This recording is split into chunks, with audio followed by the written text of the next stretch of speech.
look at the Essential Commodities Act. What are essential commodities? Essential commodities are fertilizer, drugs, foodstuff, yarn, petroleum, raw jute, seeds of food crops, and seeds of cattle fodder, etc. Sir, so far, what was the position? The position was that this will be regulated. Commodities such as cereals, pulses, oilseeds, edible oils, onion and potatoes, these should be regulated. Now, what does this ordinance that has been brought in a hurry? There is no, I do not understand what was the hurry in bringing the ordinance. There is a provision to deregulate commodities such as cereal, pulses, oilseeds, edible oils, onions and potatoes. Now, only addition is, now the government has specifically said that under extraordinary circumstances, which include extraordinary price rise, war, famine, natural calamity of a severe nature, it can be regulated, but otherwise, all these items will be deregulated. Sir, I know that this ordinance leaves out the public distribution system and the targeted public distribution system, PDS and TPDS, where under this system food grains are distributed by the government to the eligible persons at subsidized prices. So, what is the gain, benefit the government seeks to get from this? I say that there is no benefit. Now, the government has also said that there will be no control on the stocks of food grains, of food items which are being processed. The stock limit shall not apply to a processor or value chain participant of any agricultural produce if the stock limit does not exceed the overall ceiling of installed capacity of processing or the demand for exports in case of an exporter. So this is also left out of this control of stock limit. Now, does the government feel that there is no longer any possibility of shortage because we are an exporter? Sir, you have seen the pictures, sights of immigrants scraping for morsels of food during the COVID-19 crisis. How they scrape for morsels of food. Now, the government may say that the ED Act was not effective because the conviction rate under ED Act was an abysmal 3.8%. So if the government set up an effective food framework to ensure speedy trial and disposal of violation cases, I could have understood. But we know that even after Narendra Modi became Prime Minister, the pulses scam that involved the manipulation of prices in 2015, there the investigation by Income Tax Department found several big multinational companies playing a major role in spiking of prices of pulse. So it has happened during Narendra Modi's government itself. Sir, we have to remember that India is still dependent on the monsoon for producing sufficient food grains. A majority of farm holding in India is small and marginal. That is why an Essential Commodities Act must still be in place and all regulation must not be given up and open to the market. Sir, recently there is a scare of a locust attack in Rajasthan. A locust attack destroys all crops. What happens if some states have local attacks? Will you not control the stocks at that time? The El Nino phenomenon has hit Indian agriculture hard in the past. Sir, given the timing of this amendment ordinance, it is likely to benefit big traders, big corporates, MNCs, but not the farmers directly. I want to say, sir, the 3 farmer-related ordinances that was brought forward by this Modi government, they are all meant to help the private sector, the multinational, the big capitalists into food grain trade. Sir, Reliance is already in selling vegetables to Reliance Fresh. I anticipate that Adanis will soon enter the field. And these 3 ordinances, I'll speak on the other ordinances later, will actually help big capital to enter into the farmers' spaces. So our policies thus must ensure sustainable farm growth, taking into consideration factors like climate change, land holdings, consumer capacity, and the farmers' interests. Sir, so long, and as I mentioned yesterday, that this act is another example of coercive federalism on display. All power of the states earlier controlled the Essential Commodities Act. Every state had an enforcement branch, every state police, which implemented the Essential Commodities Act.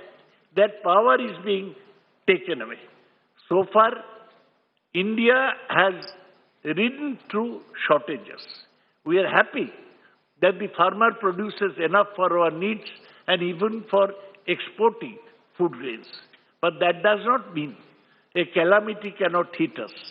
A calamity like the COVID-19 has hit us, and we know the condition of the economy with a 24% downslide in the economy.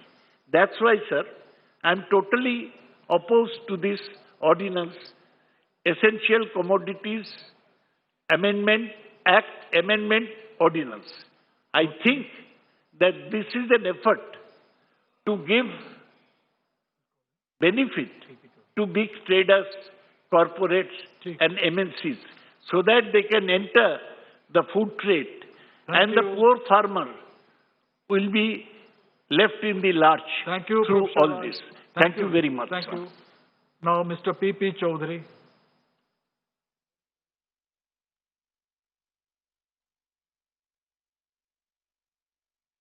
बहुत बहुत धन्यवाद sir. आपने मुझे बहुत ही महत्वपूर्ण जो bill हैं essential commodities act amendment bill, इस पे बोलने का मौका दिया। ये जो बिल हैं बहुत ही महत्वपूर्ण हैं और इस बिल के मैं सपोर्ट करता हूं। और इस बिल में जो महत्वपूर्ण प्रोविजन जोड़ा जा रहा है वो धारा 3(1)(a) में जोड़ा जा रहा है। ये एक बहुत ही विजनरी स्टेप है। इससे आने वाले टाइम में जो इससे बेनिफिट होंगे, देश का किसान होगा और आम कंज्यूमर होगा। तो हम कह सकते हैं ये बिल सिर्फ जो है कोई पर्टिकुलर सिर्फ किसानों तक ही सीमित नहीं, ये सारे के सारे देश के कंज्यूमर्स को फायदा पहुंचाने वाला है।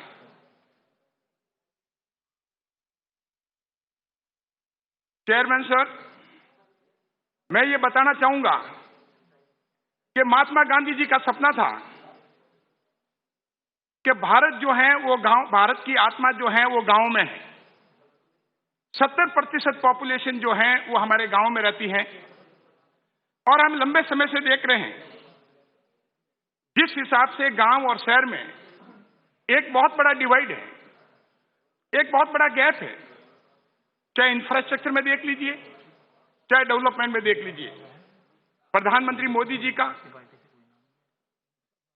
भारत सरकार का ये सोचना है कि किसानों के हाथ में मनी जानी चाहिए और किसानों की इनकम जो है 2022 तक दुगुनी होनी चाहिए। ये गवर्नमेंट ऑफ भारत सरकार की और प्रधानमंत्री मोदी जी की स्टेटेड पॉलिसी है।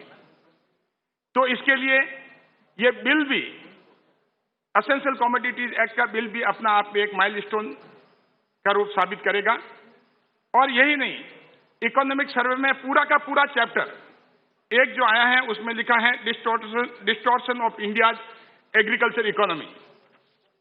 तो आज जो जरूरत है, जो ओवरड्यू है एग्री रिफॉर्म्स में, एग्रीकल्चर में रिफॉर्म्स लाने की, उसमें ये बिल जो है वो अपने आप बहुत ही रोल अदा करेगा। क्योंकि हम देखते हैं कि जहां तक प्री हार्वेस्टिंग की बात है और पोस्ट हार्वेस्टिंग की बात है, प्री हार्वेस्टिंग में तो काफी मेजर्स जो है सरकार ने भी लिए, काफी स्कीम्स भी हैं। लेकिन पोस्ट हार्वेस्टिंग के मेजर्स जो हैं, पोस्ट हार्वेस्टिंग लॉसेज और मैनेजमेंट जो है वो देखने को नहीं मिल रहा है। एक जबरदस्त प्री हार्वेस्टिंग और पोस्ट हार्वेस्टिंग में एक बोटलनेक बना हुआ है।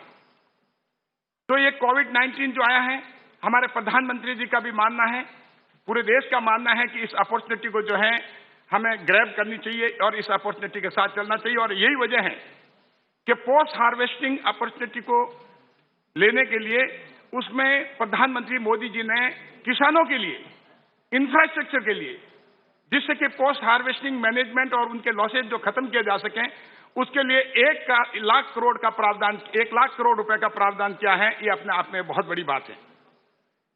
क्योंकि पहले वाले जो एक्ट हैं, अभी जो एसेंशियल कमोडिटीज एक्ट 1955 है, वो अपने आप में कई रेस्ट्रिक्शन होने की वजह से उसका जो उपयोग होना चाहिए वो उपयोग नहीं हो रहा है। वो काउंटर प्रोडक्टिव जो वो काम किया है।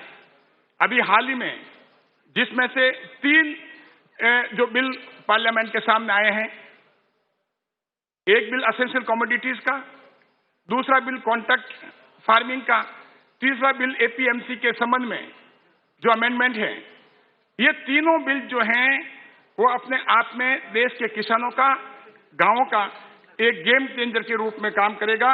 और एक जो प्री और पोस्ट हार्वेस्टिंग के ये मैनेजमेंट और लॉसेस का जो गैप है उसको ब्रिज करने के काम करेंगे। और इसके परिणाम स्वरूप तीनों बिलों की वजह से जो फार्मर्स की स्थिति है वो सुधरेगी और कंज्यूमर को उसका फायदा होगा। क्योंकि हम लंबे समय से देख रहे थे कि जो इन्वेस्टमेंट है एग्री सेक्टर में और खास करके पोस्ट हार्वेस्टिंग कंडीशन में एग्री जो इन्वेस्टमेंट है वो इन्वेस्टमेंट बिल्कुल ही नहीं आ रहा था। क्योंकि एसेंशियल कमोडिटीज एक्ट जो है एक ऐसा एक्ट बना है, तो उस समय कंडीशन अलग थी। क्योंकि उसमें अभी जो है ये डीरेगुलेशन और स्टॉक लिमिट का मामला जो है कि किसी समय जो अभी जो रेगुलेशन और स्टॉक लिमिट का मामला है, किसी समय रेगुलेशन लागू हो जाता है, स्टॉक पे रेगुलेशन लागू हो जाता है, पर्टिकुलर एसेंशियल कमोडिटी पे हो जाता है। इसीलिए यही कारण है कि कोई इन्वेस्टर जो है वो आगे नहीं आ रहा और इसका परिणाम जो भुगत रहा है वो सिर्फ और सिर्फ कंज्यूमर और किसान भुगत रहा है। और लंबे समय तक ये काम बहुत पहले हो जाना चाहिए, लेकिन अब जो हुआ है, प्रधानमंत्री मोदी जी को इस बारे में पूरा देश जो है वो धन्यवाद देता है। और मैं ये भी बताना चाहूंगा कि एपीएमसी में जो farmer produce trade and commerce, क्या अब फार्मर को, किसानों को मार्केटिंग की चॉइस होगी, वो अपना प्रोड्यूस जो है वो कहीं भी बेच सकते हैं। उसमें उनको लगभग 25 से 30% जो है आने वाले समय में फायदा होगा। और जहां तक कॉन्ट्रैक्ट फार्मिंग की बात है, क्योंकि किसान जो है कई बार होता हम देखते हैं कि कई बार किसान देखते हैं कि उसमें जो है ये क्योंकि तीनों जो अगर देखा जाए तो जब हम किसानों की बात करते हैं तो तीनों को साथ पढ़ा जाना चाहिए। तो मैं ब्रीफ में बता रहा हूं, मेन तो बिल पाऊंगा। लेकिन जहां तक कॉन्ट्रैक्ट फार्मिंग की बात है उसमें हम देखते हैं कि कॉन्ट्रैक्ट फार्मिंग में कई बार प्रोडक्शन बफर प्रोडक्शन होता था पर्टिकुलर कमोडिटी का, कई बार कम होता है। तो लेकिन जब ये इन्वेस्टर इसमें आएंगे और किसानों के साथ ये एग्रीमेंट करेंगे और वो इन्वेस्टर एग्रीमेंट करके कम से कम किसानों को ये सर्टेनिटी हो जाएगी और उसके चाहे सर्विसेज हों और चाहे उसकी रेट हो, तो कम से कम उसका प्रोडक्शन जो है उस एग्रीमेंट के तहत बिक जाएगा। तो कम से कम मिनिमम सपोर्ट प्राइस के ऊपर जो होगा तो किसान को एक सर्टेनिटी हो जाएगा कि मेरा प्रोड्यूस जो है इतने में बिक जाएगा और बार्गेनिंग पावर के उसमें आ जाएगा। तो ये अपने आप में एक बहुत बड़ा प्रधानमंत्री जी का। चौधरी जी, हाँ जी, आप भी कॉन्ट्रैक्ट फार्मिंग के ऊपर भी बोलेंगे? नहीं, मैं पूरा बोल रहा हूँ सर, इसमें तीनों में बोल रहा हूँ। विजनरी स्टेप में इस पे नहीं, मैं मेन एसेंशियल कमोडिटी, लेकिन both are related with this and when we are speaking, जब हम किसानों के बारे में बोल रहे हैं तो उसके टच कर रहा हूं मैं उसको, मैं मेन बोल रहा हूं एसेंशियल कमोडिटी। तो अपने आप में हम ये देखते हैं तीनों को साथ मिलाया जाए क्योंकि तीनों एक दूसरे से This is the ongoing discussion in the Lok Sabha that we're looking at, the government continuing to press on as far as the essential commodities amendment is concerned in convincing the opposition on the floor of the House here on why it's required for the farmers, why it's there for the benefit of the farmers. The farmers are empowered to enter an agreement with private parties, pre-produce, pre-season before they produce and then decide pricing as well. This is how, of course, the government is explaining on why it's gone ahead with this and is arguing on this amendment here. But the opposition continues to say that this will only make the private players more powerful and the farmers now helpless in the hands of the private players as well. In fact, the argument of the opposition very similar to what the farmers themselves are raising here against this move by the central government. We have seen multiple protests here on ground by the farmers who are against this decision of the central government in these amendments and the other two ordinances here which were introduced on Monday in Parliament.